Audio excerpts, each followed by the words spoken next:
All right, are we good to go? Am I screaming? You're not screaming. Oh, okay.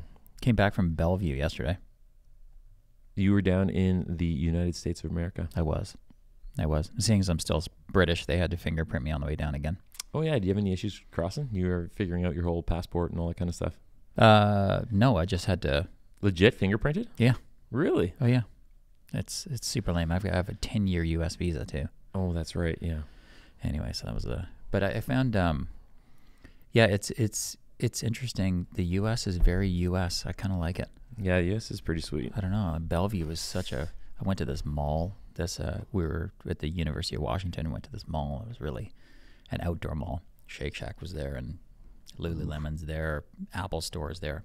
But it's like this utopia place. Yeah. Because it's in the university. Like, this guy's playing football, other people sort of just hanging around, birds chirping everywhere. They had like the cool thing is they actually have a mall that has certain percentage of stores that are locally owned, which is cool. So they had like a florist and they had like an outdoor thing. You know, the way, like if you go to a Home Depot, you see all the outside flowers and stuff. They have like a mini version of that. It's not Home Depot, though. It's like a local company. But yeah, what a pretty cool place. Anyway, this is not construction related. It's just giving you a banter where I was last weekend. Yeah, no, but it is kind of neat though when we're talking again. We spoke last week about the way cities are designed and shaped and stuff like that. Yeah, Bellevue is a beautiful spot. Like you go down there and you're saying like you felt something different when you were there. Yeah, but that was the makeup and the design of that particular city and how it was all laid out that gave you that feeling. Yeah, no, it's pretty cool. I mean, Seattle, I think Greater Seattle is 4 million people. Yeah, it's a big city. Yeah, and then what are we here? 3 now, right? 3 and change. Yeah, in okay. Greater Vancouver. I have to say, I have a Tesla. And anyway, so when I'm using the autopilot, or not the autopilot, just the navigation. Yeah. And I've got the narrators telling me where to go. But when you're doing 100 and change, 120 most of the time, and this Seattle highway system coming in and out at off ramps and stuff, I don't know how many I missed. Even with the warnings, it's tricky. With somebody telling me where to go, I missed them. It's tricky underneath the city because the highway I-5 goes right underneath the city itself. Yeah, so that was kind of brutal. But what I did notice though, is coming in and out of the city, and then you get across the border, then you go through the tunnel, get to Oak Street, and that's the 99. Like, what Americans must experience when they're trying to go to Whistler.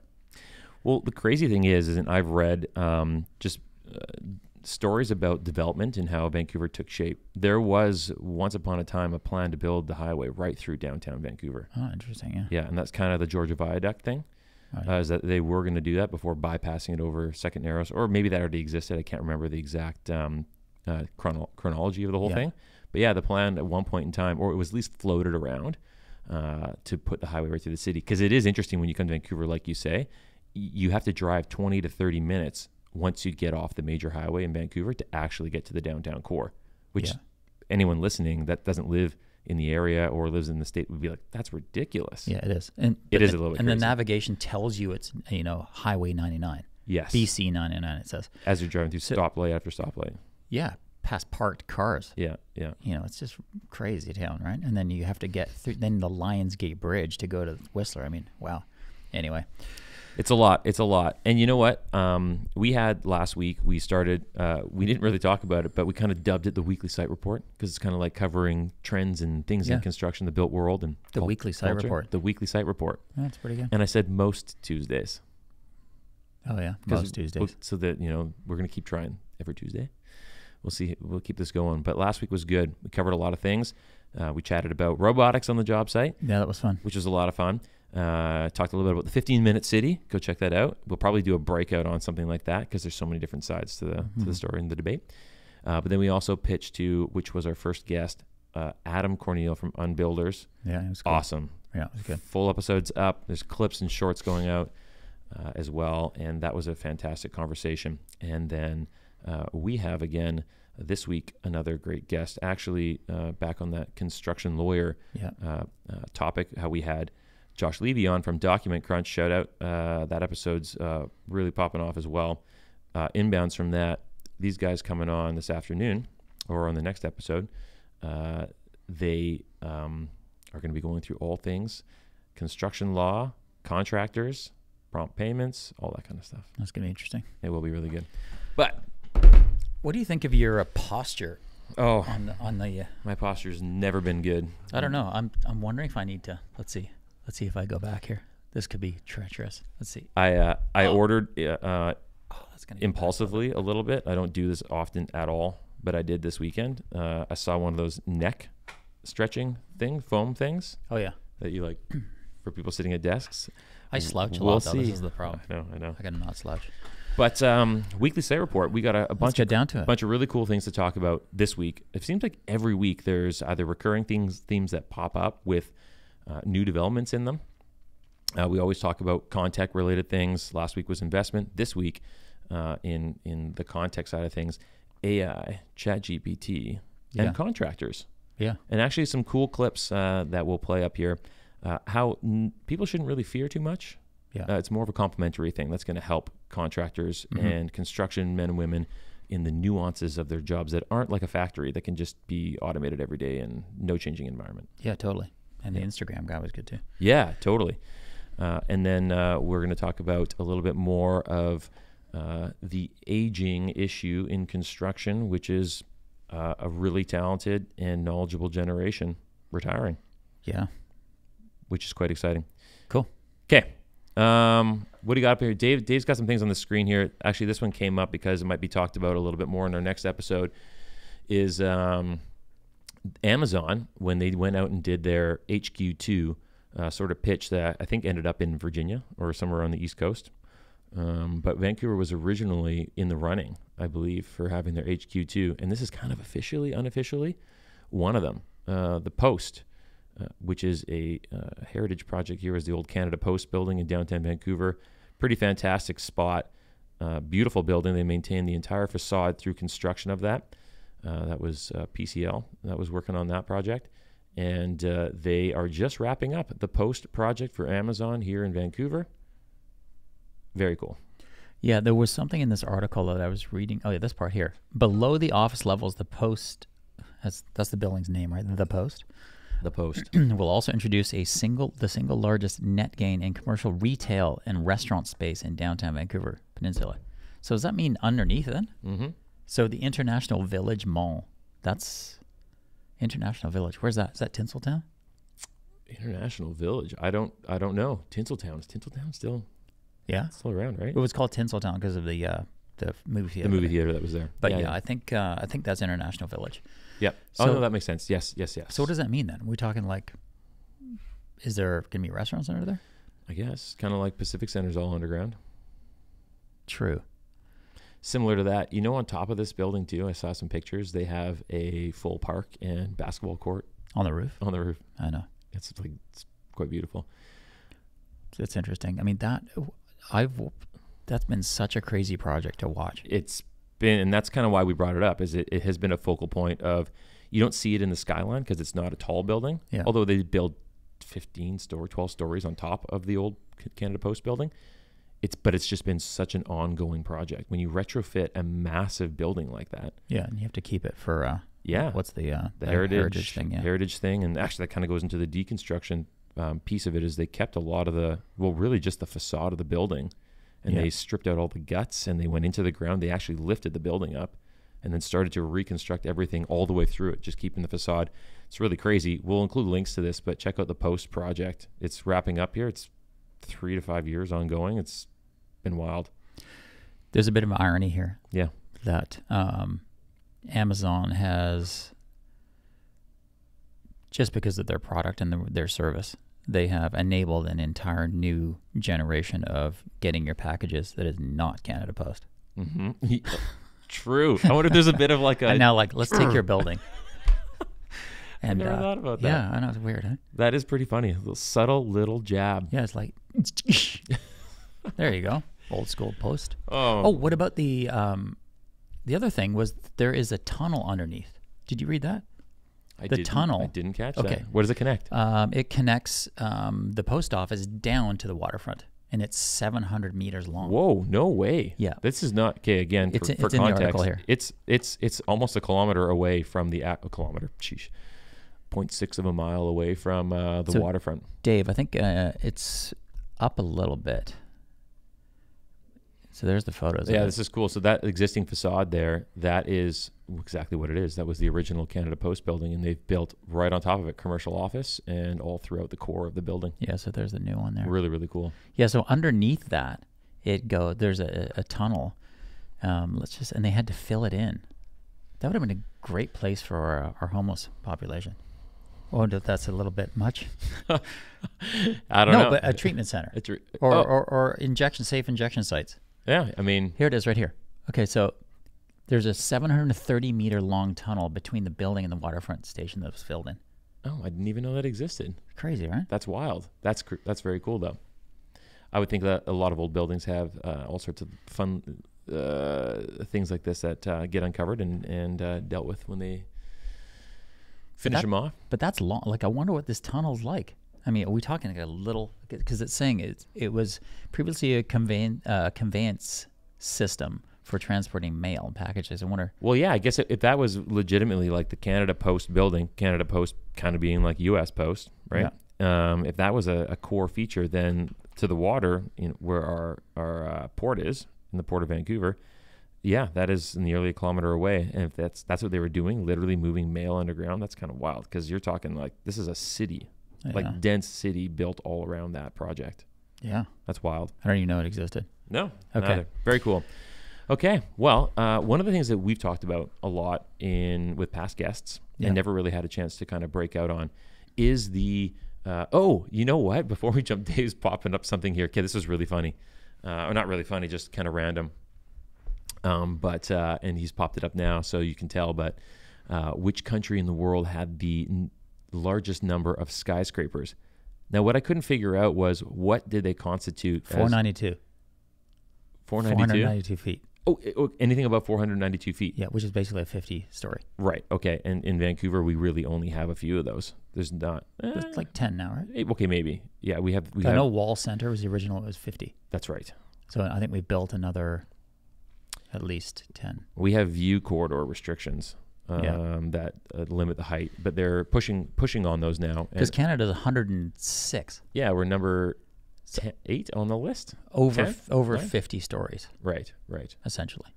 Or 48. Oh, God, you're so good, Dave. Look at that. Look at the zoom. Wow. But to no surprise, obviously, China's got a lot of high-rise, dense populations, big cities, kind of all over the country, and then United States and the UAE right after that. Oh, it says it right there. 400. Sheesh. Oh. No. 427 more than the number. No. I researched what it was. Okay. Yeah. Okay. That's what constitutes a. Yeah. Okay. It's 492, or 482 feet. Excuse me. And that was just based on a 50-story building, including. I don't know. It just said it said a certain amount of meters, and it said how many feet. Interesting. Totally random. Just saw this pop up on Twitter and thought it would be fun to pop in there. We could have thrown that out more as a bit of a quiz. Can you guess who has the most skyscrapers? But there you go. Wow. But it is cool to see our city here take shape in surrounding areas that don't have the corridor view limits or view corridor limits and height restrictions that are actually building up quite extensively all around us. Yeah. But to that point of construction and building all these incredible engineering feats, we've discussed it before. The population, and we talked about it a little bit up in Whistler with Dave and Don. Dave and Don. Oh yeah. Dave and Don. Right, yeah. That was the regulation chat, but it was just about the aging demographic, right? And the percentage of people that are retiring. I was actually quite surprised when I was reading through one of these articles here, just about the generation of such knowledge-rich contingent of the construction labor market, only being 1 in 5. I thought it would have been more. But 1 in 5 is still 20% of the labor or the construction work per population. That is just going to be 20% with pretty quickly 40% of the knowledge. Yeah, that's the thing. So okay, there. So when you weight it like that, and that's going like the next 0 to 5 years done. Yeah. So like very quickly. Yeah, I mean it's that that corpus of resource and experience is just so hard to harness, right? Oh, for sure. Like once it's gone, it's gone. Yeah. You know, unless you you know, tell stories or whatever. But usually it's the fact that it's a resource to say, hey, how do we do this? Like it's about the when stuff's going off the rails. Yep. Is when you call in the experience. Well, we kind of we talked about it a little bit with the shaping of cities, in that North America being as young as it is, it lacks just a certain ability to make culturally wise decisions. Yeah. It kind of applies, I guess, if you're on a construction project or any sort of a project where you might require the wisdom of someone who's got those years of experience. Mm-hmm. You kind of lean on them, right? Yeah. You depend on them as you're navigating problems. And what do we do now to garner that knowledge? How are they going to leave it behind? How do we educate or build up a workforce now that can continue to do that? I'd like to think that the rest of, from my age, our generations and down, that we would be able to tackle this and be okay. But it is just a significant number, like sheer number, that's just gone. There must be, like if I was some of the construction associations, you know, we can talk to, Jordan about this at ICBA anyway, specifically here in BC, but would be, is to have a program to have like advisors, like they're retired, yes. But I mean, a lot of people retire and they're like, yeah, I'm kind of bored. Maybe they want to keep their, a couple of toes in construction. It would be a really interesting thing to have that experience at the fingertips if they needed to from a consultative point of view. So that could be something that they could do, Do you need because this isn't just, it's specific to construction in our conversation, but a retiring generation applies to all industry. Mm-hmm. Although you probably have younger working tech, working retail stuff, whatever, right?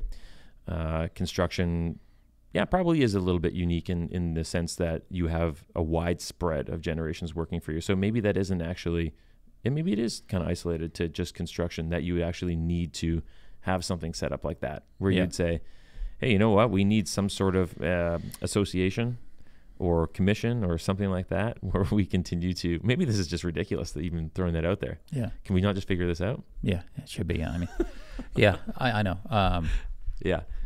But I mean, I think that the biggest impact is the fact that the workforce numbers are lower. Yeah. That's the big impact. That is the big impact. Yeah, it's not so much the knowledge, it's the totally fact that 20% are going to be bolting.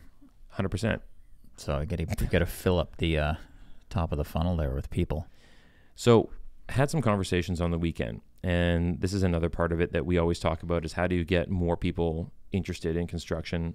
You getting into, they've always, had your technical schools kind of getting into younger age groups, in different places in the world. In Europe, they start to engage a lot younger in your grade school years of what you're going to do career-wise, and you can start looking at trades, et cetera. So we talk a lot about that as obviously filling up the bottom end of that pipeline with people. And I was with a group of people on the weekend, and I was actually kind of surprised. They very quickly, they didn't shoot down the idea of university education, but they definitely were a big proponent of, no, our kids are probably going to get to work pretty quick. And very likely trades work. And they're not a trades family. Huh. Yes. Wow. Like a skilled artisan or a skilled trade or something like that. It's just about, are we losing the essence of construction work is physical work. Yeah. It can be. And other jobs, of course, have physical components to them, but a lot don't either. And typically going through university, you're not going to step into a job that has physical components of work. You're right. But I was surprised to hear that. I thought it was really cool. Similarly with, my own family, I guess I would be like, I totally want my kids, if they want to jump in and get working and make some money and build great skills in the trades, I'd be all for that. Support that 100%. Yeah. That's interesting. You had a parent group say that, because I think on a number of podcasts we've the idea has come around that you have to change the sort of brand of construction from from the parent's point of view of what they want every parent wants their kid to do something, more than what they did. Of course. Whatever that is. So, and if somebody has been in construction and it's been very hard and difficult because it's been the last 30 years of doing that, then maybe they're like, well, maybe you could have an easier life. And then there's others who are actually starting to realize what is culturally going on here, that we're creating a lot of soft people and are taking a stand and saying, no. This is a great place for you to understand who you are, get a good work ethic, and, there's so many opportunities. I mean, construction is going to continue on forever. I don't care if you're building on Mars. You're still building. You're still building. Right. Absolutely. Well, that's a good point to get to even the next thing that we were chatting about, and this is one that we've touched on a little bit, AI in construction. Yeah. But also this relates to, again, the skilled worker and new tools for a new generation of worker, but also those that have been in the industry for decades. The use of tools, is it going to replace contractors, construction workers, robotics, all that kind of stuff? I mean, we touched on it a little bit last week, but when it comes to tools like ChatGPT, and here we go, pulling this up here, but going through the premise of this one here and throwing it out is that it's really more complementary. Yeah, it is. Right? Than it is anything in terms of replacing anyone, because the nature of construction, especially with specialty contracting and everything else, on a job site, the conditions are different every day. The job is different almost every time. There's too many nuances to have some sort of redundancy, and that can be replaced by a newer technology like this. Yeah. Yeah. It's interesting reading this that, so people didn't, I think the thought of AI in construction is there's this sudden fear of people are going to lose their jobs, and it was the certain type of manual labor job that sort of was seemingly on the chopping block, but that's not the case. It's the data jobs in the office that are going to be, and I don't think that it's going to make people lose jobs. I think that the job definitions are going to significantly change. Totally. So you're not going to be sitting for hours making reports. The reports will be quick. So now it's a matter of being the engineer of being able to use AI to get the best things. Right. And because we are big fans of the All In podcast, and they chat about it, they talk about it almost on a weekly basis, because there are a lot of concerns, is our job's going to be lost, but really, again, they're more facilitators or prompters of technology like this, right? So like you said, it's going to be quicker to pull reports. It's going to be quicker to gather data. Does it tighten up, having to hire a bunch more people in the office? Potentially, but you can definitely empower your existing staff and those that can utilize this software to the max of ability to do some pretty incredible things, be a lot more productive. Yeah. It's going to change a lot of things. I think we see that. I mean, we have our own at SiteMax. We have our own AI stuff that we're working on right now, which is pretty exciting. But it just makes all software more powerful. Oh, for sure. Yeah. What was once data that's just completely lost in a set that you have to go and find ways to query and or go dig through is now just the prompt. Am I calling up what it is that's relevant to my intention in the first place? Yeah. And that's really powerful. It's a cool clip here. The CEO of Company Cam put a cool little video clip here together. These are his thoughts on AI and the contractor. Dave's just pulling it up or putting him on the spot here. Dave's awesome. He's done such a good job queuing everything up here these last few weeks of bringing in video and adding different elements to the podcast, which has been pretty well received. I don't know if that's the right one. It's all anyway, good. Doesn't matter. The net result of I think what was in that video was the fact that I think there was a correlation to Tesla and robots building cars. Yes. So the assembly line, you can have robots doing stuff because it's just repetitive tasks and it goes over and over and over and over again. But the terrain of a construction site is constantly changing. Yeah. And being able to predict where things are, things get moved around all the time. It's very difficult. So the technology has to be way, way smarter. For sure. It has to become human-like in order to navigate changes. But I think that, and it was refreshing to hear it. And we are kind of starting to see that, yes, that is the case, that it's definitely not going to be something that is as scary as we probably thought it was. But to just think about what people can do in a day. You mentioned at SiteMax, we're looking at doing certain things with AI.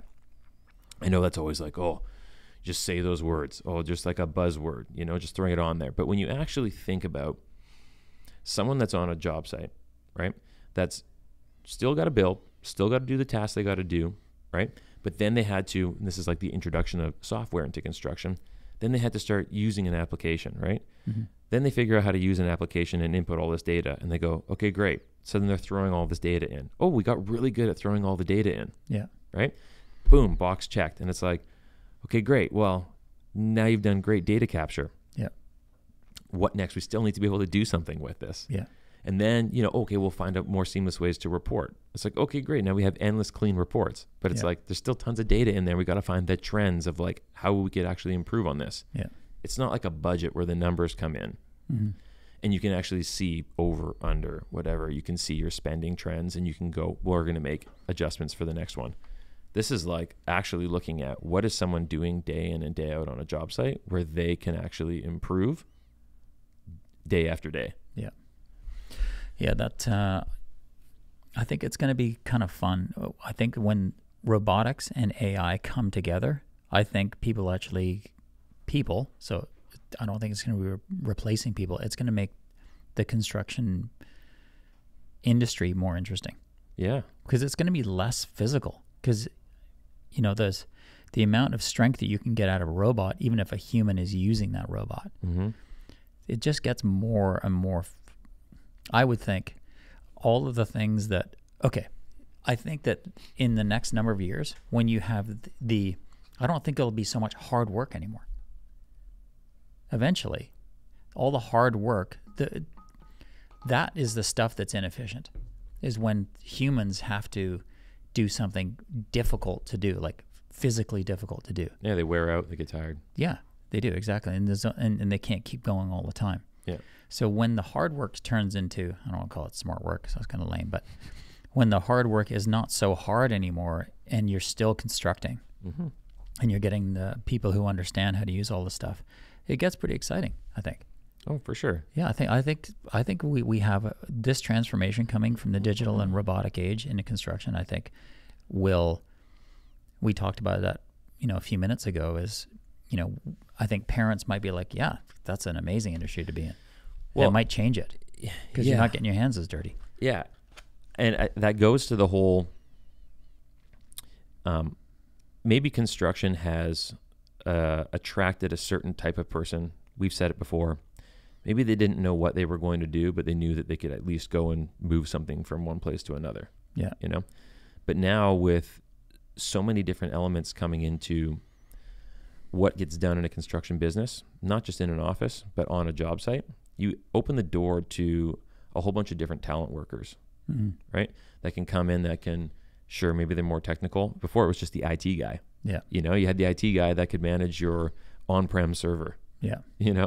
Not that there's anything wrong with that at all because it still needs to be done. Now things go to the cloud, you still need some technical person. But if you go to the point now where then we had a lot of equipment, Yeah. We needed mechanics, we needed maintenance guys. Then bigger companies would have their own maintenance people, right? And start to try and do that in-house. Well, if you start to have, different pieces that also make you efficient that are software or robotics, then you have the people that need to be able to use them, maneuver them, all that kind of stuff. And then the sky's the limits in terms of everything else that kind of comes into technology and construction. But learning how to do all that stuff will provide the opportunity for trade schools to have programs around that. Yes. And once you start getting, it would be tickets, it would be some kind of a training certificate you know, that you've done the diploma, that you know how to do this stuff, that in itself will legitimize all of this more. Yeah. Well, I shouldn't say legitimize it, but make it more formal, like it's not just a fallback job. No. Because it wouldn't be. It'd be very technical. People would go, they'd kind of already have, at a younger age, their mind, not made up, but at least the idea in their head that, well, it was always funny, like when I went to do a degree, I did a business undergrad, right? And it's, you have, if you do accounting, you knew you were going to be an articling student for one of the big four or go work for the family firm. Yeah. If you were finance, you knew you'd go work for that financial planning company. Again, these aren't bad things, but it's just, you have more of your route planned, right? But if you did something else like general management, it's like, what are you doing? Again, is it a family business, or you're basically starting from scratch again once you're gone? Yeah. But if you know, and it's very evident that something has such a broad base of applications for, again, back to the talent worker, right? That maybe has an education or doesn't, and has an interest here and interest there. Well, construction is going to offer a pretty broad a swath of, again, I say that's a stupid word. I like the word swath. Is that like sloth? A sloth. Is a swath slow like a sloth? A swath is like swath. Is this what is it a word? Isn't it like a broad array? It's like it's an array. I like the swath. People are going to be able to be way more intentional about, I want to work in construction. And they'll be like, oh, you're going to go on the site? No, I want to be X in marketing, or boom, I'm a robotics engineer, or boom, my technician over here. Anyway, we digress. We do. Exhaust this thing to death here, but I'm sure we'll talk about it more as this stuff obviously continues to be more interviews relevant. Yeah. Okay. The last thing that we want to talk about, and this is, I know, James, this is a bit of a, well, I mean, it kind of hits us both, right? In terms of effective, you live in the city, you see a lot of things happening. Again, you know, what we mentioned with certain ways that cities are set up, they allow for, or they, you know, it's always, you always want to be careful how you go about the conversation when we're dealing with issues of drugs and homelessness and all that kind of stuff. Yeah. But this affects, and we talked about it with Chris Gardner. Yeah. They do a great job at ICBA of dealing with mental health, but also the opioid crisis that hit Vancouver still is a very big issue, but it's hitting all of North America now. And it's obviously a big talking point in political campaigns and just in the news. Yeah. Right. But really, does the root get uncovered? Well, here we go. Construction is going right after it. Right. I've got friends who are firefighters, and they talk about this stuff all the time, that they have to revive people when they go, because it's so prevalent among a lot of the population that they are dealing with an influx of narcotics, and dangerous narcotics, and really potent substances in the opioid crisis. But here in Ontario, they have said on June 1st that they are going to be mandating a construction site to have this particular drug that is used in the, I believe, resuscitation of from overdoses. Yeah.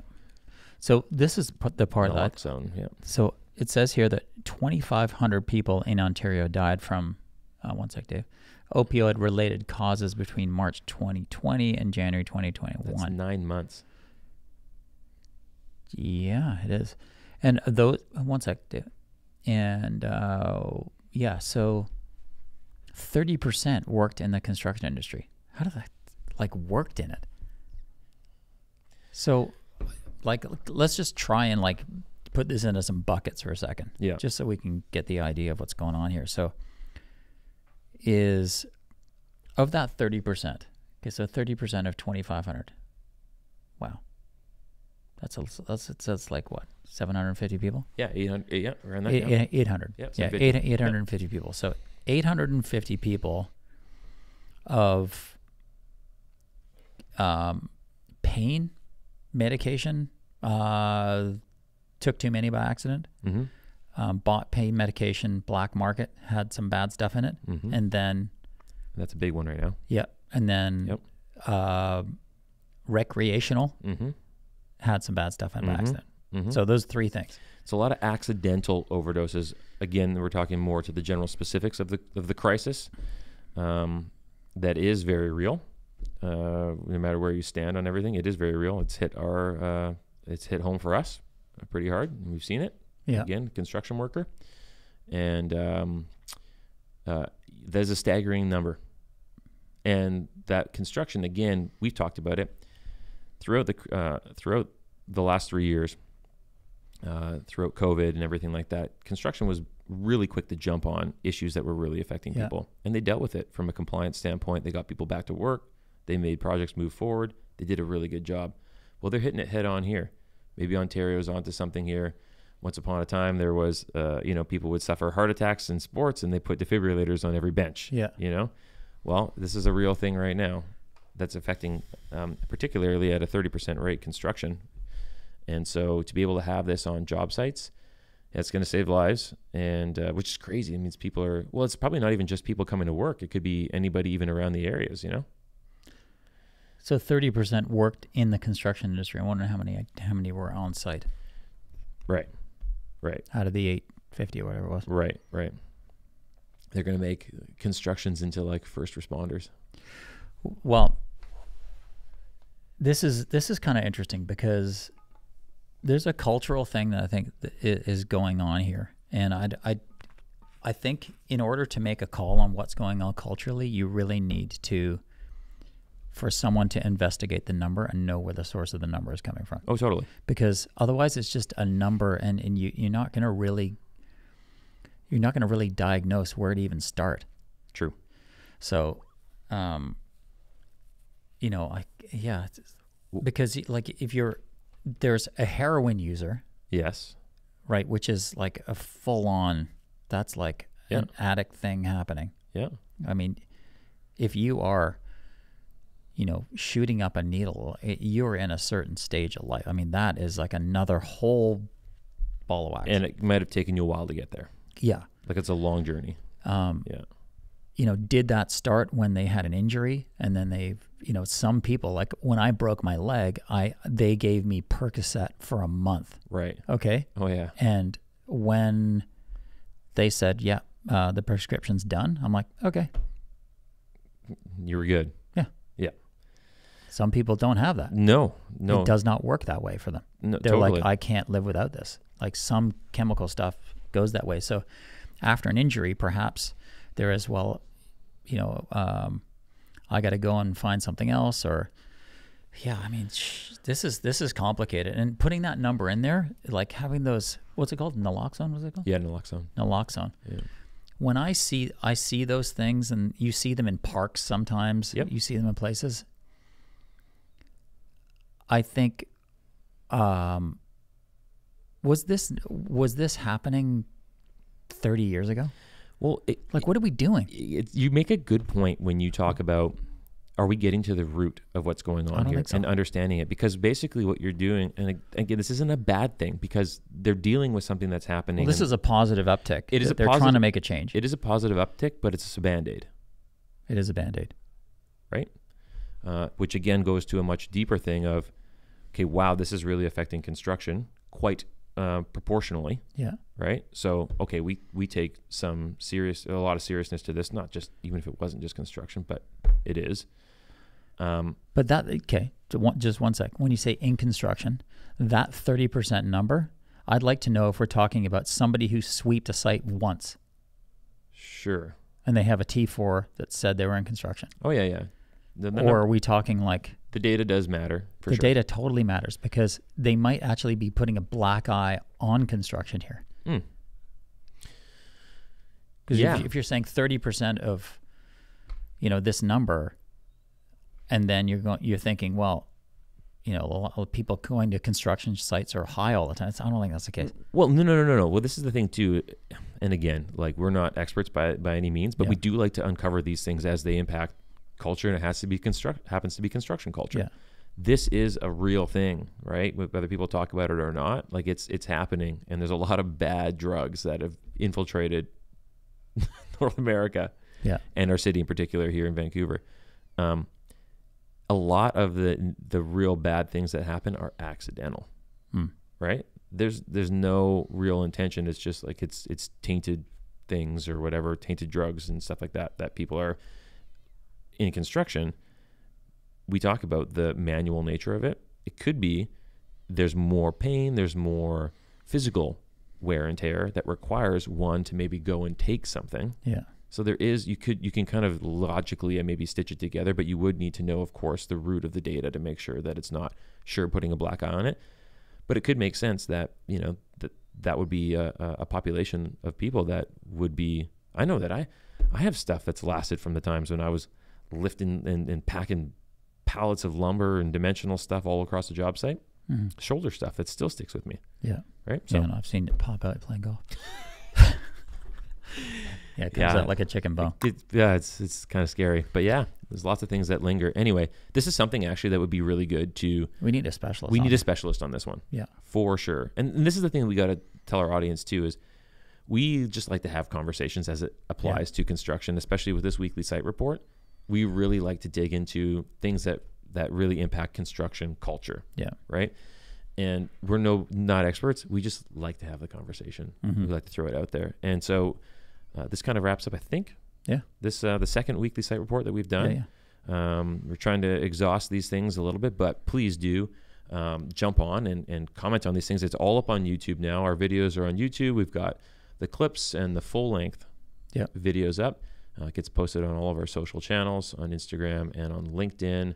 We want comments. We want the comments, and we started getting them. I had people reaching out. Nice. You know, people do know who we are just from the industry locally, and they reach out. But we do get comments and a lot of inbounds from people. But please, like interact with this stuff. Send us more messages about your thoughts on this stuff, and maybe even those that could help us unpack these on a more professional level. Or knowledge level. We got to bring someone on for sure. For sure. Okay, cool.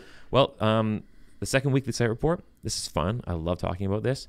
Our next episode comes out, episode 88. We're closing in on 100.